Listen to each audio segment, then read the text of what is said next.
Hello girls and gays, my name is Bailey and today I'm going to be doing the mid-year book freakout tag. This is a tag that consists of 13 questions that I'm going to answer about my reading in the first half of 2020. This video really does not require that long of an intro, like you've probably seen at least 20 of these videos before now, so I think we all understand how this is gonna go. Let's not waste any time, let's just get into it, boys. So question 1 is the best book I've read so far in 2020. That hands down goes to Aru Shah and the End of Time by Roshani Chakshi. This is the first book in a middle grade quartet that is heavily based in Indian culture and Hindu mythology, and it is beautiful, superb, amazing. This book follows Aru Shah, and she has a little bit of a habit of lying or twisting stories to make them a little bit more interesting, and one day a few of her classmates come to her house and she ends up getting peer pressured into lighting this allegedly cursed lamp, and guess what? The rumors were true, it's cursed, and she releases this demon called the Sleeper that is going to cause the end of time, and now Aru needs to save the world. I am in love with this book, with this series. Are you good?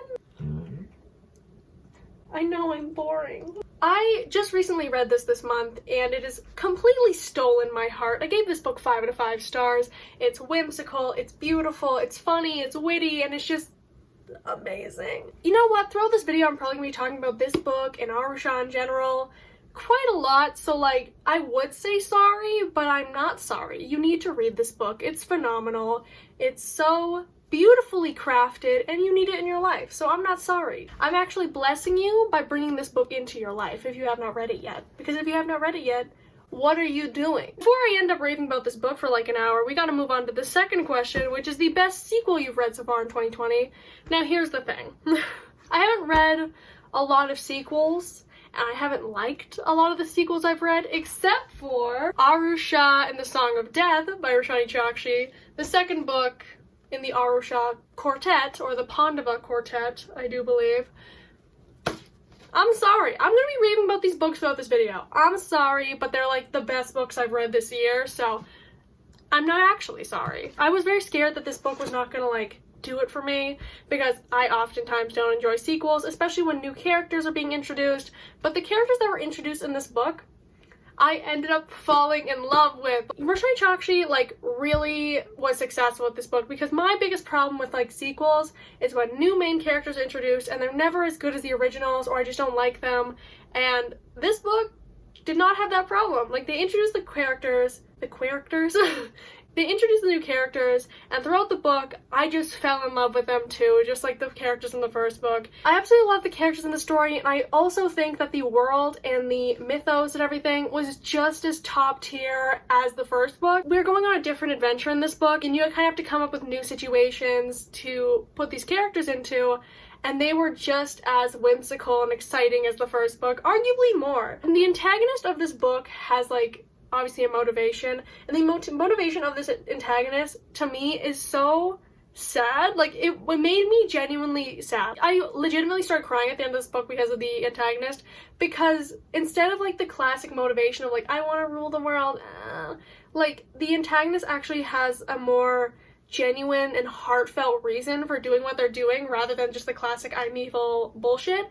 And it was so sad to read, but like also amazing on the author's part of making that the intent. I'm trying to explain this without spoiling anything, so it's kind of hard for me, but like I thought it was really creative on the author's part to make the antagonist less of just like the big bad guy and more of a like understandable character. Even the main characters pity this character at the end, because it's like, yes, we have to be against each other, but I still believe in your cause. I don't know how to explain this without like spoiling it, but I think that the author, Roshani Chakshi, did such a good job with this. I thought it was really creative how the antagonist of this book wasn't just some big bad person who just wants to rule the world for no reason. They had a very heartfelt and like sympathetic cause, and it made me so emotional, and I just loved this book so much. Again, read these books. If I have not convinced you to pick these books up yet, maybe by the end of this video I will, because I can already see there's a few more questions where I will be talking about them. You know what, you might as well place your order now and then save yourself the time later, because you gotta read them, dude. Now on to question 3. This is a new release you haven't read yet but want to. This technically hasn't been released yet. It's released on the 23rd of June, but I want to talk about it, and it's like the only one I think is applicable for this. So I have What Unbreakable Looks Like by Kate McLaughlin. Kate McLaughlin. This is a ARC, if you could not tell. Yes, I know I'm famous. Don't talk to me. Thank you so much to Wednesday Books for sending this to me. This comes out on the 23rd, like I said, and I am absolutely hyped to read this book. This is one of my most anticipated books of the year. Actually, it probably is my most anticipated book of the year, because like this year I try not to anticipate many books, because last year I absolutely hated 2 of my most anticipated books of all time. Queen of Nothing, Supernova. So I try not to anticipate books anymore, but I read the synopsis of this book and I was itching to read it. So this book is about a main character who was human trafficked and then sexually assaulted and kind of has to deal with the trauma of that and like the PTSD that comes from that. And obviously that follows like dark topics and such like that, but I enjoy reading about those dark topics, and I am absolutely scared and excited to read this book because I'm pretty sure it's gonna like make me really depressed, but I'm here for it. Since it hasn't been released yet, I'm gonna actually use this for the next question as well, because I don't really have it for the next question, and that is the most anticipated release for the second half of the year. I don't really have one for that, except for like, I guess technically this comes out in like the second half of the year from now, because it hasn't come out yet. So like this is my most anticipated release of the year. So I don't really have one for the question 4 about the second half of the year, because I don't know what's coming out later, and I'm not really anticipating anything for the rest of this year, to be honest. Next year I have some anticipated releases, but not this year. Next up is a negative question, my favorite questions, because I love being negative. So this one is biggest disappointment. I'm an overachiever, my dudes. I've got 3 answers for this one. First up, we have Crescent City, or House of Earth and Blood by Sarah J. Maas in the Crescent City series, I guess. This is the first book in said series, and I gave this 2 out of 5 stars. There was a whole deep dive on my channel that just hit 1K views, by the way, so thank you for that.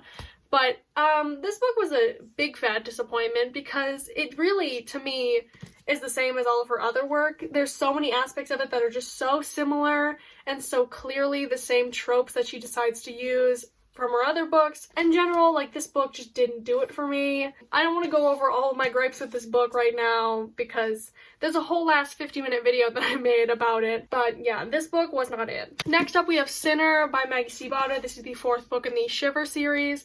This is like a tack-on novel that came out years after the last book. And this book was hot fucking garbage. This is a 2-star book for me, I do believe. Basically what this book did was took my 2 favorite characters and my favorite couple of the series and took them to LA and then completely stomped on everything I liked about them. I think that the characters are super fucking unlikable in this book, especially the female character Isabel. She is just a bitch. I'm saying that in the sense that she's like an unwarranted bitch. I think being bitchy and being like a cold person is totally fine, because I come across that way as well. But like, she was being a bitch to people and then expecting them to treat her well. Or like, she had so many double standards. I just hated this woman so bad. By the time I was at the end of this book, I wanted the couple to not get together, because it was just such a toxic energy, and like, I don't think it was meant to be like a problematic toxic relationship, but it became this disgusting relationship in which the girl could treat him like dog shit, and then she'd be like, but you have to support me. Like, no. I didn't want to talk about this book anymore. Then we have Caraval by Stephanie Garber. This book was like so promising throughout the middle. Like, it was a 3-star at the beginning, a 4-star in the middle, and then like a 1-star honestly at the end. The ending of this book was just such a cop-out in my eyes. Like, oh, I have a video on this too, so I'll link it above. But it could have been so much better. Again, what I liked about this book is the whimsical world. As you can tell, I'm kind of a fan of whimsy. But the whimsical world and the unpredictable magic was just my favorite thing about this book. I also think that the characters are not that interesting. The characters are pretty bland to me. They don't stand out to me at all. The only thing I really liked about this book was the world. So yeah, this was not it for me. The rest of these questions are also positive, so that was our negativity break. Hope you enjoyed. So the next prompt is number 6, and that is biggest surprise. For this, I have to go with Wilder Girls by Rory Power. I attempted to read this twice physically before I ended up picking up the audiobook, and I was really doubting that I would like this book because I tried to read it 2 times beforehand and didn't like it. But when I read the audiobook, I ended up giving it a 4 out of 5 stars. I actually really enjoyed this book. I talked about it in my last wrap-up, which I will put in the cards. I really enjoyed the rep in this book. The LGBTQ plus rep was so casual in the sense that, like, it wasn't a big deal that there was just girls dating girls. That was a big thing for me that I enjoyed. Also, I liked that even though these girls are going through these, like, fucked up situations, they're still, like, acting like teens and giggling and having crushes. Like, it was very cute. I really enjoyed that. I liked that it really showed that it was a YA book in the sense that, like, you're following teens. So even though they have to mature a lot quicker, they still act like teens at times, so I really enjoyed that. If you don't know what this book is about, by the way, it follows a girl named Hetty, and she's in this group of girls who all went to this boarding school on this island, and bish bang bong, there was a tox, their bodies are mutating and shit, and then Hetty's friend Byaeeeeee goes missing, and Hetty has to team up with this other girl to find out where Byaeeeeee went, and, like, you know. Woo. This one really sparked a lot of mixed opinions, and I see where that would come from because this is quite an unsatisfying ending, to be honest. Like, no questions are truly answered in this book, but despite that, I enjoyed it. Number 7 is favorite new author. This can be debut or new to you. You know what? Take a second to guess who I'm about to talk about. Yeah, you're right. It's Roshani Chokshi, the author of Aru Shah and the End of Time. I have never read Roshani Chokshi's writing before. This is my first time reading her, and obviously she's gonna be my favorite new author from this year because she wrote my faves. I just think her writing is absolutely beautiful and really gets the magic and the, like, feeling and the tone of the world they're in so well. Like, it really makes you feel like you're in that world. I just think that Roshani Chokshi is amazing. And I really want to pick up her other books. Like, The Gilded Wolf she wrote. I think she's written a lot of other things, but I know for sure The Gilded Wolves. I really want to pick that up because I absolutely loved her writing in these books, so I'm assuming in YA she's just as good. I'm hoping, because I love these and I want to love her other books. If you've read any of Roshani Chokshi's other books, I'd love to know your thoughts on them because I'm really wanting to pick them up because of these ones, because I just want to read more of Roshani Chokshi's work. So the next prompt is new fictional crush, and that hands down has to be Joe Goldberg from You. He works at a bookshop. Actually, scratch that. He manages a bookshop, so, like, he's clearly making big money. He will kill people for me. Like, he's very attentive. How can you have a boyfriend more supportive than that? He's always watching over me, making sure nobody else is stalking me, you know? Because if he's looking in my window, then he'll see if somebody else is, and he can protect me, you know? I just think that hands down, in my life, I'm looking for my own Joe. But in all seriousness, I do not get fictional crushes very often. And to be honest, no, like, person in a book that I've read this year has struck me as someone I should swoon over, so I do not have a fictional crush. The next prompt is new favorite character, and to be honest, I was going to talk about Aru Shah, but I decided not to maybe mix things up. But I don't really have any new favorite characters so far, but if I had to, like, pick somebody, I guess I'd say Neil Jostin from the Foxhole Court.